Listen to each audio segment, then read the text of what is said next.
तो नमस्ते प्रणाम स्वागत पर हुआ सबके राइटर केपी राज के चैनल पर। और सब बताइए आप सब कैसन बानी।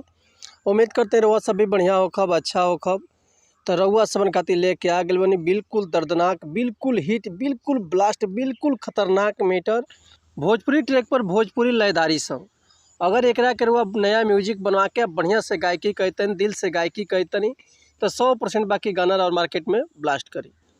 इससे पहले रुआ समन से कहल चाहब कि अगर वह गायकी में इंटरेस्ट बा, नया नया मैटर के तलाश में बानी, रुआ बढ़िया से गायकी नहीं कर पाओ, बढ़िया गाना नहीं मिलत, रुआ सबके बढ़िया से तुकबंदी नहीं मिल पाओ, तो अगर हमारे चैनल पे आ गए तो रुआ निराश मिले की जरूरत नहीं है।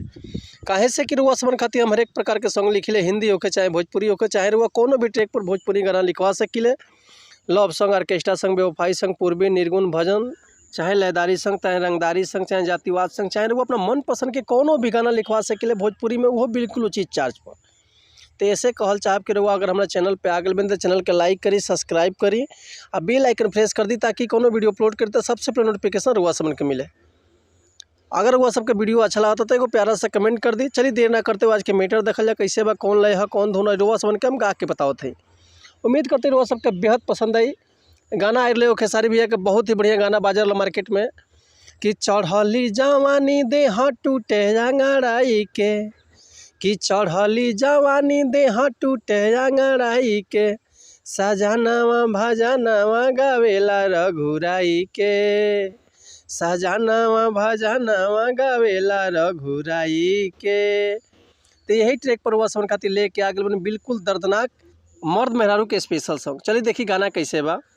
हरि जहिया से गइल बाड़े छोड़ी के बहारावा, हरि जहिया से गइल बाड़े छोड़ी के बहारावा, सजनावा के धन लागे लूटली देवारावा, सजनावा के धन लागे लूटली देवारावा, लूटल चाहतावे मुअना हम से लहारावा, हरि लूटल चाहतावे मुअना हम से लहारावा, सजनावा के धन लागे लूटली देवारावा, सजनावा के धन लागे लूटली देवारावा।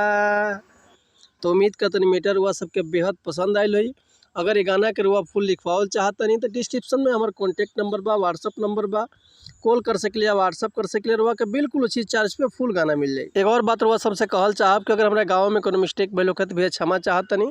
ऐसे कि हम गायक तो नहीं रुआ समन के खाली बता सकिले, समझा सकिले, रुआ ऊपर डिपेंड करता हुआ जितना बढ़िया से गायकी करब उतना बढ़िया से और गाना मार्केट में बाजी। अगर वह कोनो भी तरह के म्यूजिक भी बनवाल चाहते हैं तो बेहिचक कॉल या व्हाट्सअप कर सकते नहीं।